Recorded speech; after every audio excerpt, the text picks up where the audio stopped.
할렐루야. 우리 좌우에 계신 분과 인사할까요? 사랑합니다. 네, 축복합니다. 아멘. 오늘 말씀 이사야 38장은 히스기야에 대한 이야기를 하고 있습니다. 히스기야가 병들었다가 하나님께 기도하고 하나님께서 그를 낫게 하시는 장면이 이사야 38장에 있는데, 열왕기 하 18장, 19장, 20장에도 같은 내용이 있어요. 그래서 오늘은 본문은 이사야 38장으로 했지만 사실은 열왕기 하 18, 19, 20장 말씀도 같이 연관 있어서 함께 나누려고 합니다. 오늘 본문은 이렇게 시작합니다. 1절에 히스기야가 병들어 죽게 되었습니다. 그때 선지자 이사야를 통하여 하나님이 히스기야에게 말씀하시죠. 너는 내 집에 유언하라. 내가 죽고 살지 못하리라. 이런 말을 듣게 되면 여러분 어떨까요? 청천벽력 같겠죠. 저도 얼마 전에 저희 사모와 함께 위대장 내시경을 했습니다. 둘이 같이 이제 같은 날 순차적으로 했는데, 이제 검사 결과를 들으려고 의사 앞에 섰는데 의사 얼굴을 이렇게 쳐다보는 거예요. 혹시 얼굴이 어둡지는 않은가? 만약에 암입니다. 6개월밖에 살지 못합니다. 이런 얘기를 하면 하늘이 무너질 것 같지 않을까요? 그죠? 사실은 떨리더라고요. 검사하기 전에도 떨리고 의사 앞에 서는데도 떨리고. 근데 다행히 큰 문제 없이 결과가 좋게 나왔습니다. 여기에 여러분의 감정을 이입해 보면 여러분의 남은 날이 얼마 남지 않았다. 그럼 여러분 얼마나 가슴이 아프겠습니까? 우리 젊은 청년들은 설마 이런 일이 내게 일어나겠어? 라는 생각이 더 들 수 있습니다만은, 오늘 이렇게 사형 선고를 받은 히스기야의 나이가 40살밖에 안 돼요. 40살. 젊은 나이에 너는 이제 죽을 것이다. 이 말을 들었으니 얼마나 마음이 아팠겠습니까? 그래서 히스기야는 얼굴을 벽으로 향하여 여호와께 기도합니다. 그런데 하나님께서 낫게 하셨어요. 할렐루야. 오늘 이 본문의 이야기를 하려고 합니다. 병들었다가 기도했더니 나았더라. 여러분, 이렇게 세상이 단순하면 얼마나 좋을까요? 그죠? 근데 여러분들이 병에 한번 걸려보십시오. 그러면 인터넷에도 이런 내용이 나옵니다. 이 병이 생긴 원인과 안 좋은 습관과 이 병의 진행 과정과 치료의 방법과 치료의 기간과 후유증에 대한 복잡한 이야기들이 다 들릴 것입니다. 마찬가지입니다. 오늘 이야기는 단순하게 이렇게 끝나지 않고 이 병이 어디로부터 왔는가라는 거죠. 왜 그는 병들어 죽게 되었는가라는 이 근본적인 질문을 하지 않을 수 없다라는 것입니다. 이사야 38장에 있는 이 말씀은 병들어 죽게 되었다라는 말씀으로 시작하지만 열왕기 하 18, 19장, 20장 말씀을 보면 이스라엘이라는 나라가 북이스라엘과 남유다로 나눠지잖아요. 히스기야는 남유다의 왕이었습니다. 그가 25살에 왕이 되고 그리고 통치를 하는 가운데 북쪽 이스라엘이 아수르라는 나라에 의해서 멸망을 당한 거예요. 그리고 아수르를 침략한 북이스라엘을 침략한 아수르가 유다를 공격하니까 이 히스기야 왕도 저항했지만 결국에는 성을 둘러싸고 이제 하루 이틀 견딜 수밖에 없는 아주 그런 절체절명의 위기의 상황 속에서 히스기야가 하나님께 또 기도했어요. 하나님, 저 사악한 무리들이 하나님을 조롱하면서 하나님이 너희를 구원해 주실 것이니 너는 하나님을 의지하라. 그렇게 히스기야가 말하고 선지자들이 말해도 하나님은 너희를 버렸다. 너희의 생명은 아수르 왕 사네립의 손에 달려있다라는 이 조롱의 말을 듣고서 옷을 찢으며 가슴을 치며 무릎을 꿇고 눈물로 통곡하며 하나님께 기도해서 하나님께서 하루아침에 아수르의 군대 18만 5천 명을 갑작스럽게 죽이시고, 그리고 아수르가 본국에 문제가 생겨서 도망치듯 귀국하고 나서는 사내립 왕이 죽게 되는, 하나님께서 엄청난 기적과 능력으로 승리를 거두고 난 뒤에 이 일이 일어났다는 겁니다. 그게 더 중요한 거예요. 역사적 시간으로 봤을 때 위기의 유다가 하나님께서 주시는 큰 승리를 얻고 감격과 기쁨 속에서 할렐루야, 하나님 우리가 자유케 되었습니다, 해방케 되었습니다, 하나님은 역시 살아계십니다, 하나님은 강하고 위대하십니다 라고 이렇게 찬양하고 영광을 올려드릴 때 하나님께서 선지자 이사야를 보내서 히스기야가 죽게 되었다라는 사실을 전달했습니다. 그러니 여러분, 이 얼마나 가슴이 억장이 무너지겠습니까? 좋은 대학에 들어갔는데 이제 너는 살 날이 얼마 남지 않았어. 좋은 직장에 들어갔는데 그 직장이 망해버렸어요. 이런 식의 절망이라는 일들이 삶에 일어났을 때 여러분들은 어떤 상황에 어떤 힘으로 이것을 이겨낼 수 있겠습니까? 여러분, 우리가 기억해야 할 것은 승리 뒤에 위기가 찾아온다는 거예요. 그러니까 여러분, 선줄로 생각하는 자는 넘어질까 조심해야 할 줄로 믿습니다. 뭔가 일이 잘 될 때 하나님께 감사해야 해요. 이것이 내 힘으로 마치 이룬 것이냐 착각해서는 안 되는 거죠. 성경은 이렇게 말합니다. 그러나 내가 마음에 이르기를 내 능력과 내 손의 힘으로 내가 재물을 얻었다 말할 것이라. 내 하나님 여호와를 기억하라. 그가 내게 재물 얻을 능력을 주셨습니다. 아멘. 그가 재물을 얻어 부자가 되고 그가 승리를 얻어 영광을 취하였을 때라도 그거 내 힘으로 한 게 아니다. 그것을 허락하신 분은 하나님이시다. 하나님이 허락해 주신 거야. 아멘. 하나님 너에게 이길 힘을 주신 거야. 하나님이 너에게 재물 얻을 능력을 주신 거야. 여러분, 그렇게 기도해야 할 줄로 믿습니다. 그렇게 얻고 그렇게 승리하고 그렇게 영광을 이루고 난 뒤에도 이런 삶의 문제들이 비일비재하다 일어날 수 있다는 것을 여러분 받아들여야 됩니다. 왜 이런 슬픔이 찾아왔느냐, 왜 내 인생은 이러느냐 라고 원망하고 불평할 것이 아니라 승리 뒤에 찾아온 위기가 하나님의 뜻 안에 있다는 것을 우리가 먼저 인정하는 것이 믿음이라는 것입니다. 믿음은 하나님께서 행하시는 일들을 인정하는 거예요. 아멘. 승리를 주신 하나님께서 내게 병을 들어서 내가 이제 죽을 것이다 라는 것을 알려주셨을 때 이것 또한 하나님의 손 안에 있는 것입니다. 믿으십니까? 그렇기 때문에 여러분, 히스기야가 병든 이 상황은 히스기야에게 견뎌낼 수 없는 정말 가장 큰 절망이었다라는 것을 말씀드립니다. 그런데 히스기야는 그 절망의 때에 기도하죠. 그리고 하나님의 은혜를 누리게 됩니다. 할렐루야. 두 번째로 우리가 기억해야 할 것은 히스기야가 왜 병들었느냐라는 거예요. 누구든 병들 수 있지만 이 병에는 몇 가지 이유가 저는 존재한다고 생각해요. 성경에 보면 하나님께서 그를 고쳐주실 때 이사야 선지자로 하여금 무화과 반죽을 가져와서 그 상처에 놓으라 이렇게 얘기합니다. 그러니까 상처가 바깥으로 드러난 상처였다라는 거예요. 원문을 보면 종기나 부스럼 이렇게 아주 심한 염증으로 이게 괴사가 일어나는 거예요. 그러니까 여러분, 속병은 갑작스럽게 여러분 몸에 이상이 와갖고 죽어가는, 그래서 지금도 암이나 검사를 하지 않는 사람들은 갑작스럽게 몸이 아파서 병원에 가면 뭐 위암 말기, 대장암 사기 이런 식으로 선고를 받게 됩니다. 근데 이 드러나는 상처는 처음엔 작았던 거죠. 작았던 것들이 이렇게 점점 커지게 된 이 과정이 히스기야의 삶에 있었다라는 겁니다. 자, 히스기야가 왜 병들었을까요? 여러분 생각해 보세요. 히스기야가 왜 병들었을까요? 왜 그런 상처들이 점점 커져갔을까요? 아까 제가 말씀드렸죠.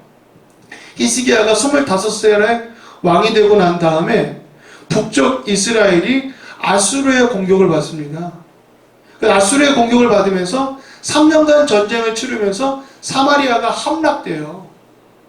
그 전쟁을 보면서 사실 북이스라엘은 더 큰 나라였고 남유다는 더 작은 나라였습니다.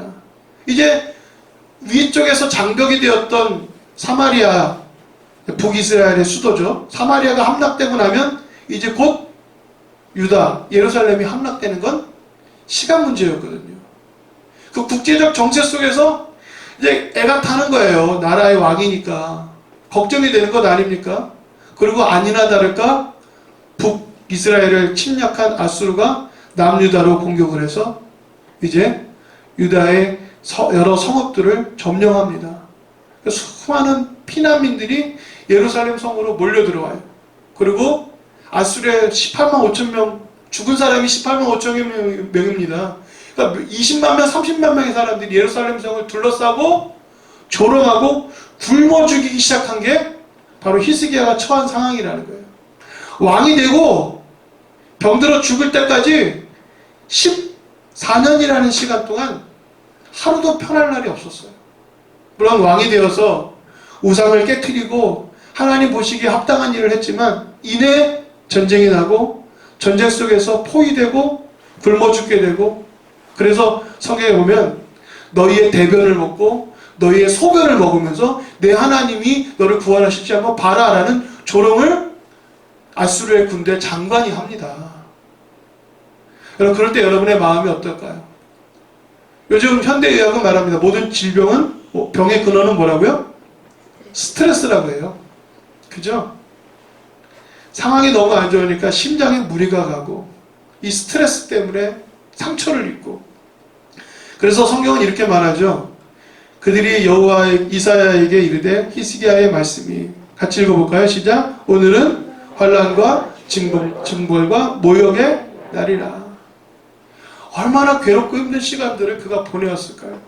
그래서 그 작은 상처가 점점 커져서 자기가 죽고 사는 문제보다도 이 나라의 흥망성쇠 앞에서 자기의 애간장이 끓어버리는 그 히스기야의 삶을 여러분 생각해 보시면 병이 커지겠습니까? 줄어들겠습니까? 그러니까 그는 그 병을 키워가면서 그 애가 타는 그 상처와 가슴 아픔 속에서 그 전쟁을 치러온 거예요. 저는 이 말씀을 준비하면서 단순하게 하나님 왜 그에게 병을 주셨을까? 라는 생각을 하다가, 그렇지, 그가 왕이 되고 이 국제적 정세와 나라가 멸망하는 이 가운데에서 먹을 것이 없어서 원망하는 백성들과 조롱하는 수많은 소리들 속에서 상처 입은 그 자신의 상처가 벌어지고 커지고 결국은 죽게 되었다라는 이 사실이 너무 가슴 아팠어요. 우리는 인생도 그런 거예요. 살아가는 게 너무 힘들잖아요. 그죠? 산다는 게 버거울 때가 있습니다. 마음의 작은 상처들이 커져서 병이 되고 아픔이 되고 살 소망까지 끊어지게 되는 사람들이 얼마나 많은지 몰라요. 여러분, 육체적 장애만 여러분 질병이 아니에요. 현대인들은 마음의 질병과 마음의 상처들이 얼마나 큰지 몰라요. 제가 이 말씀을 준비하면서 문득 떠오른 제 옛 기억이 하나 있었습니다. 제가 고3 때였어요. 고3 때 이제 버스를 타고 학교를 가는 길인데 여름 때부터인가요? 우연찮게 한 친구를 같이 계속 타게 됐어요. 그리고 그 친구랑 조금씩 말을 했어요. 그래서 이제 같이 매일 타니까 교복이 같으니까, 그래서 제가 항상 버스를 타면 책을 읽었어요. 공부하느라고. 안 믿으시겠지만 열심히 이제 단원장 읽고 하다가 친구랑 이제 대화를 하고 이런저런 얘기를 하면서 일주일에 한 두세 번씩은 만났던 것 같아요. 그래서 이제 가을이 되고 이제 입시를 준비하는 가운데 그런 얘기를 했죠. 너 원서는 어디 썼어? 또 이제 공부는 어떻게 잘 되고 있어? 뭐 이런저런 얘기를 했어요. 그런데 제가 그 친구한테 교회 가자라는 말을 못했어요. 왜냐면은 고3이 공부하느라고 뻔히 힘든 거 알잖아요. 그죠? 그러니까 차마 말은 못하고 그래도 그냥 여러 가지 상황들 이해하고 또 이제 안부를 묻고 그러면서 그 친구와 함께 했습니다. 그리고 원서를 쓰고 그리고 이제 시험을 봤죠. 그 친구가 쓴 대학은 저 목포에 있는 해양학과 관련된 그런 데예요. 그래서 저도 그랬어요. 아니, 저희 때는 이제 대학을 저희 반에서 한 절반 정도밖에 못 갔어요. 그러니까 이제 대학을 가는 것 자체는 공부를 그나마 좀 하는 건데 부모님이 이제 섭섭하셨던 거예요. 아니, 너가 공부를 그렇게 열심히 안 했냐? 대학도 갈 수 있는 대학이 없어서 저 지방에 있는 대학을 가야 되는 거냐? 라는 식으로 이제 부모가 실망을 했던가 봐요. 그러니까 스스로 성적은 안 되고 갈 수 있는 대학은 거기밖에 없고 마음이 자기도 아팠던 거죠. 그래도 자기가 가고 싶은 과고 또 그 대학은 꼭 가고 싶었던 이 친구가 이제 그런 상황이 있는 거예요. 근데 제가 그때 좀 더 용기를 냈어야 되죠. 내가 교회 다닌다라는 것을 얘기했어야 되고, 내가 너를 위해 기도할게, 너 나를 위해 기도해줘, 이런 관계가 됐으면 좋았는데 그 친구가 교회를 안 다니는 친구고 또 그 친구의 얘기를 듣고 제가 오지랖 넓게 또 그렇게 얘기하는 게 좀 아쉽기도 했어요. 그리고 이제 시험을 치렀죠. 근데 그 다음부터는 그 친구 얼굴을 볼 수가 없었던 거예요. 그래서 제가 시간을 달리해서 버스 정류장에 가봐도 없었어요. 그래서 같은 반은 아니었기 때문에 그래 어떻게 뭐 안 만나나 보다 라고 했는데, 시험이 끝나고 합격자 발표가 있었던 어느 겨울에 인천의 한 문학산에서 목매어 죽은 아이를 발견했다 라는 뉴스가 나왔어요. 알고 봤더니 다 그 친구였어요. 제가 이 얘기를 듣고 나서 제가 얼마나 많이 후회했는지 몰라요. 솔직히 하나님 나에게 붙여주셨던 아이인데 대학에 떨어졌어요. 시험도 못 받고 첫 번째 절망이 왔겠죠. 대학에 떨어졌어요. 두 번째 절망이 왔습니다. 근데 부모가 그 아이에게 심한 말을 했을지 몰라요. 그러니까 아이가 소망이 없는 거예요. 견딜 수가 없는 거예요. 그래서 살고 싶은 소망보다 죽고 싶은 그 마음의 아픔이, 상처가 결국에는 벌어져서 도대체 살 수 없는 지경에 이르는 그 친구의 모습이 무려 이제 30년이 넘었죠. 지난 저의 기억 속에도 계속 남아있어요. 여러분, 아픔이라는 게 그렇습니다. 상처라는 게 그런 거예요. 그런 상처들을 키워가면서 세상을 살아가는 게 여러분 얼마나 어렵고 힘든 일인지 요즘 알게 되더라고요. 청년들이 갖는 문제들, 가장으로서, 그리고 보통의 사람으로서 우리가 늙어가는, 또 병들어가는, 지쳐가는 인생의 모든 상황 속에서 우리들의 아픔과 우리들의 상처가 우리를 병들게 하고 있다는 것입니다.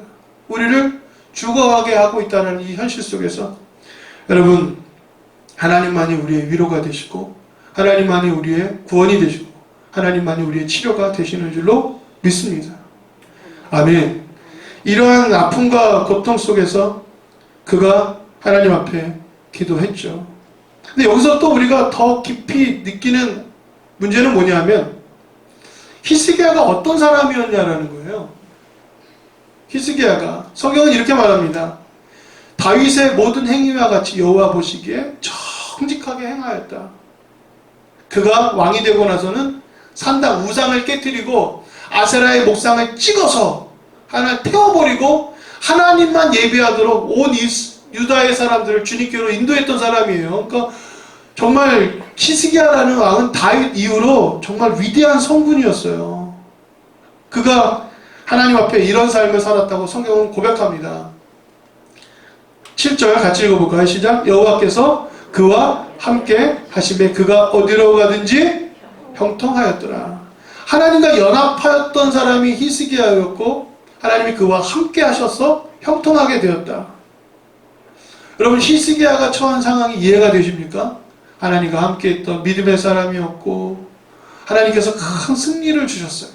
그런데 하나님과 함께 했음에도 불구하고 마음속에 간직하고 있었던 상처와 그 작은 질병이 점점 커져서 승리의 영광을 취하고 난 뒤에는 이제 그는 다 닳아버린 배터리처럼 이 상처가 곪고 곪아서 커져버려서 더 이상 그는 살 수 없는 연약한 몸으로 너는 이제 죽는다.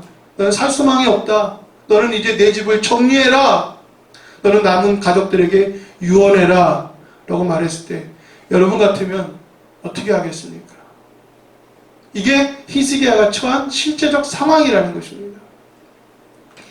저는 이러한 상황 속에서 하나님 앞에 의문을 가질 수 있다고 생각이 들어요. 근데 히스기야는 나중에 다 낫고 나서 이런 고백을 합니다. 여러분, 이 고백이 매우 중요해요. 같이 읽어볼까요? 시작. 보옵소서, 내게 큰 고통을 더하신 것은 내게 평안을 주려 하심이라. 주께서 내 영혼을 사랑하사 멸망의 구덩이에서 건지셨고 내 모든 죄를 주의 등 뒤에 던지셨나이다. 아멘. 내 고통을 더하게 하신 것은 내게 평안을 주려 하십니다. 멸망의 구덩이에 건지셨지만 나를 건져내기 위함이었다. 할렐루야. 여러분, 고통이 오고 상처가 벌어지고 죽을 것 같을 때 히스기야의 고백처럼 나를 두려움 가운데, 나를 슬픔 가운데, 나를 눈물 골짜기로 지나가게 하신 것은 나를 건져내기 위함이다. 할렐루야. 내게 평안을 주기 위함이다. 내가 하나님의 살아계심을 분명하게 깨닫게 하기 위함이다. 라는 이 고백을 드릴 수 있도록 여러분에게 허락하신 그 고난의 길을 여러분 승리로 걸어갈 수 있게 되기를 간절히 축원드립니다. 반드시 여러분 그 길을 걷는다 해서 다 헤쳐나오고 다 승리하는 건 아니에요. 그러나 히스기야가 어떻게 기도했는가를 살펴봄으로 우리에게 위로가 되고 우리에게도 그 방법으로 처방을 내리고 우리가 그렇게 승리하게 될 줄로 믿습니다. 그래서 저는 말씀을 정리하면 이런 내용이죠. 그렇게 하나님 앞에 순종했던 히스기야에게도 고통과 시련은 온다. 선하게 살아도 착하게 살아도 고통과 시련은 온다. 여러분 인정하시기를 바랍니다. 그러나 하나님은 고쳐주신다. 아멘. 믿으셔야 합니다. 그러나 하나님은 고쳐주신다. 그러면 여러분 왜 고쳐주실까요? 히스기야는 기도했기 때문이다라는 거예요. 기도밖에는 방법이 없는 거예요. 기도밖에는 다른 이유로 다른 능력이 나오지 않는다라는 것입니다. 고통을 더하게 하신 것은 평안을 주려 하심이라. 아멘. 그러므로 저는 이 시간 이제 말씀을 정리하면서 히스기야는 어떻게 기도했는가 살펴보려고 합니다. 첫 번째, 히스기야가 기도했던 특징은 벽으로 향하고 기도했다라는 거예요. 성경에 보면 기도했던 사람들의 여러 가지 자세들이 있습니다. 아론과 훌은 모세와 함께 팔을 높이 들어서 기도를 했어요. 엘리야라는 선지자는 그 무릎을 꿇고 머리를 무릎 사이에다 놓고 기도를 했어요. 히스기야는 어떻게 기도합니까? 자기 얼굴을 세상을 향하지 않고 벽으로 향하여 기도했습니다. 다니엘은 어떻게 기도했어요? 멀리 보이지 않지만 성전이 있는 그곳을 향하여 기도를 했습니다. 이것은 무엇을 의미합니까? 각자 기도하는 모양은 달라도 하나님께 마음을 두고 간절히 호소하고 기도하고 매달렸다라는 것입니다. 아멘. 여러분 그렇게 기도해야 하는 거예요. 간절히 하나님께 기도하고 호소하고 매달려서 기도하는 것이 그게 기도라는 거예요. 오늘 이 기도라는 단어를 팔랄이라는 단어를 씁니다. 구약성경의 기도라는 단어가 12개나 12개의 단어로 기도를 이야기하는데 이 팔랄이라는 단어는 하나님께 호소하고 자기 자신을 깨트리고 통회하고 하나님께 맡기는 그런 기도를 드렸다라는 거예요. 이거 우리가 드리는 기도죠. 두 번째 히스기야의 기도에는요 눈물이 있었습니다. 3절에 보면 심히 통곡했다라고 말합니다. 얼마나 울었는지 5절 말씀에 하나님 이사야를 통하여서 히스기야에게 말씀하라 말씀하십니다. 너희 하나님께서 내가 내 기도를 들었고 내 눈물을 보았다 라고 말씀하십니다. 그가 억울하고 원망스러웠을 때도 하나님께 기도하죠. 그리고 눈물을 흘렸다라는 것을 지나온 날들에 대한 감사할 수 있어요. 하나님 이 백성을 구원해 주시니 너무 감사합니다. 그런데 자기가 그 힘겨운 시간을 견뎌오면서 상처가 커져서 자기 몸이 이제 정상적이지 않은 걸 자기도 알았다는 거 아닙니까? 그러면서도 이렇게 내 인생이 끝나는 것에 대하여 두려움과 근심이 존재했겠죠. 그러니까 감사도 있고 두려움도 있는, 원망도 있고 하나님께 매달릴 수밖에 없는 그 복잡한 감정 속에서 그의 감정의 한 끄트머리가 눈물로 폭발을 해버린 겁니다. 눈물로 팍 터지면서 하나님께서 내게 이런 고난과 고통을 주시면 내가 감당할 수 없지 않습니까? 하나님, 내 마음을 아시는데 하나님 나를 위로해 주시옵소서. 나 살고 싶어요. 하나님, 이 견딜 수 없는 이 고통의 시간들을 이기고 주님 나 조금만 더 살게 해주시면 안 돼요? 아마 이렇게 기도했을 거예요. 눈물로 하나님 앞에 기도했던 그의 기도를 성경은 통곡했다라고 말합니다. 그 단어를 살펴보니까 울고 또 울고 또 운 거예요. 하나님께 그렇게 울고 기도하는 그의 기도를 하나님께서 들으셨기 때문에 이사야에게 다시 가서 내가 너에게 15년의 생명을 더 해주겠다. 그래서 15년 더 살고 55세에 죽은 겁니다. 지금 이제 저도 50대 초반인데 이제 히스기야의 나이로 따지면 얼마 남지 않은 거잖아요. 그러니까 내 남은 날들이 주님께서 살게 하신 날들이라고 저는 생각이 들어요. 운다라는 것은 누구든지 그런 상황에 처하면 자연스러운 감정일 수 있어요. 그죠? 저도 얼마 전에 사실은 눈물샘이 터져서 펑펑 울었던 기억이 있어요. 정말 가슴속에 담았던 그런 응어리졌던 많은 것들이 터져나면서 얼마나 울었는지 몰라요. 울고 나니까 무언가 해결되는 그런 마음의 위로는 있지만 운다라는 것은 고통을 당면한 연약한 인간의 본성이고 누구든지 그럴 수 있는 거예요. 여러분 기도하고 눈물 흘리는 것 우리 다 하지 않습니까? 그죠? 그럼 하나님께서 다 응답해 주셔야 되잖아요. 하나님께서 알았다 내가 고쳐줄게, 알았다 내가 네 기도에 응답해 줄게, 이렇게 말씀하셔야 되잖아요. 그런데 여러분 그것 갖고는 안 된다라는 거예요.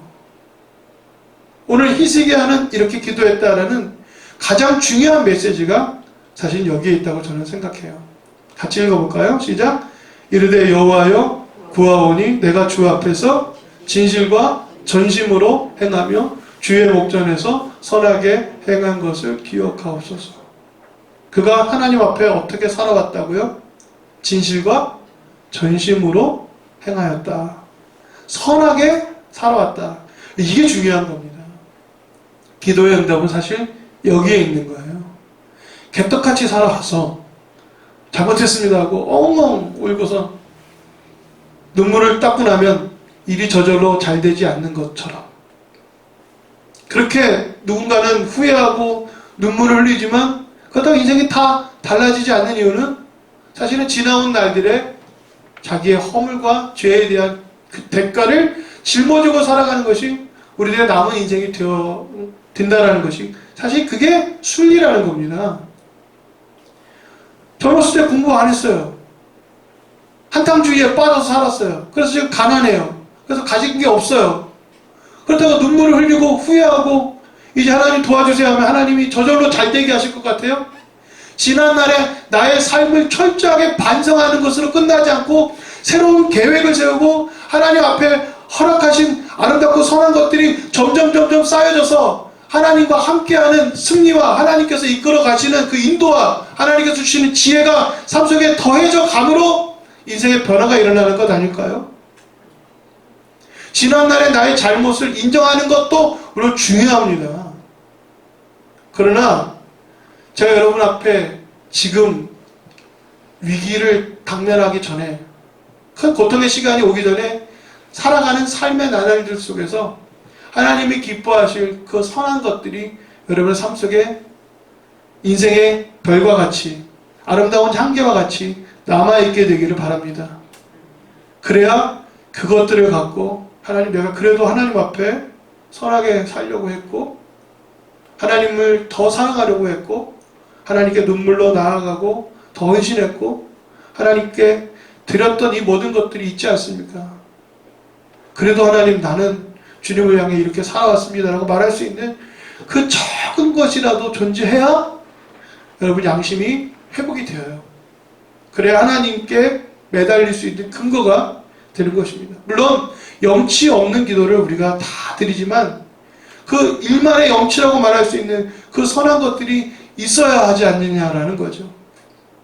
근데 히스기야는 지난날의 진실과 존심이, 그가 행하였던 삶이 하나님 보시기에 선했어요. 그러니까 히스기야는 그걸 붙들고 하나님 앞에 호소하는 겁니다. 진실과 전심이라는 말을 살펴보면 에메트라는 단어를 써요. 근데 이 단어는 아멘이라는 단어예요. 아멘. 그러니까 내가 하나님 아멘 하며 살아왔다라는 거예요. 하나님을 믿으며 하나님 앞에 헌신하며 하나님께 순종하며 나 살아왔습니다. 전심이라는 말은 샬렘이라는 단어인데 이 단어는 샬롬이라는 단어예요.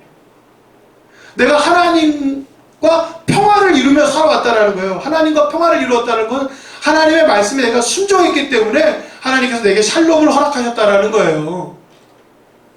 그렇게 살아온 사람도 위기가 처하고 질병이 들어서 죽게 되는데 하물며 우리 같은 보통 사람들이야말로 여러분 허물과 죄 속에서 채찍에 맞고 고통 속에서 눈물골짜기를 지나는 것이 너무 당연한 것 아닐까요?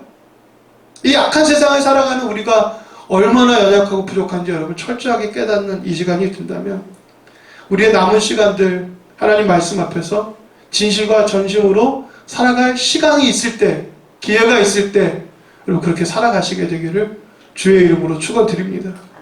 무엇이 진실과 전심이겠습니까? 지난주에 제가 말씀드렸잖아요. 존귀한 자는 존귀한 생각을 품고 존귀한 것을 입으로 말하고 존귀한 것을 실천해 나간다. 할렐루야.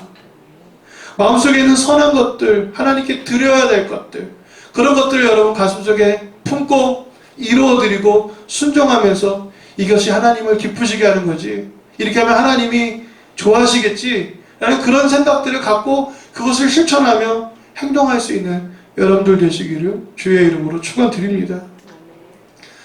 저는 이 삼손의 마지막 기도를 생각하면서 이 말씀을 마치려고 하는데요. 삼손이 사사기에 나오면 사사 중에 기드온이라는 이야기, 기드온의 이야기가 사실은 많은 부분을 이루지만 기드온보다도 더 많은 이야기를 하고 있는 게 삼손의 이야기예요. 근데 여러분 삼손에 대한 이야기는 좀 부정적이잖아요.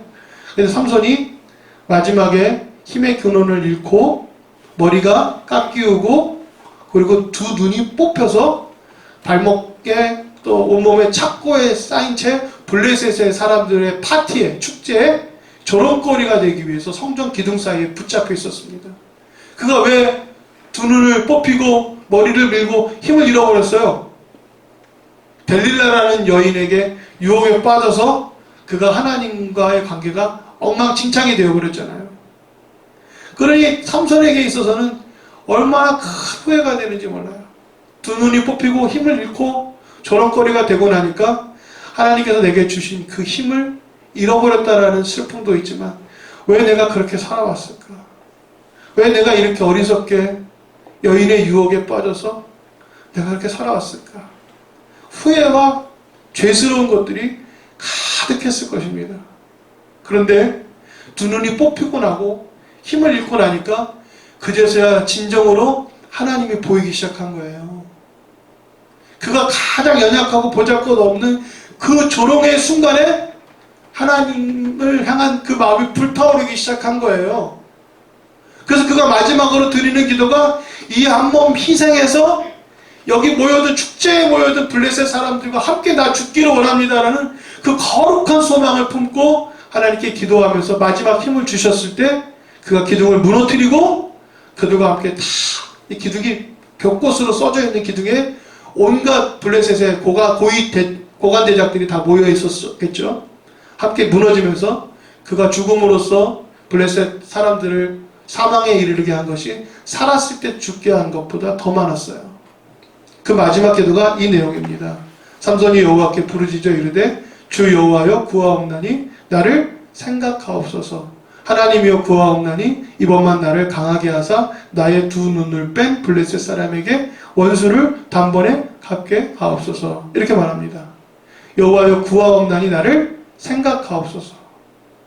생각하옵소서라는 단어는 그래도 내가 하나님 앞에 하나님의 뜻을 이루기 위해 조금이라도 헌신했고 내가 블레셋 군대와 싸워 승리했던 사사로서의 삶을 헌신했던 그 짧은 시간이었지만 그때의 삶을 보셔서 나로 하여금 마지막 힘을 더하여 주옵소서. 이 기도를 드리는 것이 삼손의 마지막 기도였습니다. 여러분 우리들의 기도도 이와 같아야 된다고 생각해요. 돌아보면 후회와 또 잘못된 날들에 대한 아쉬움들이 많을 거라고 생각이 들어요.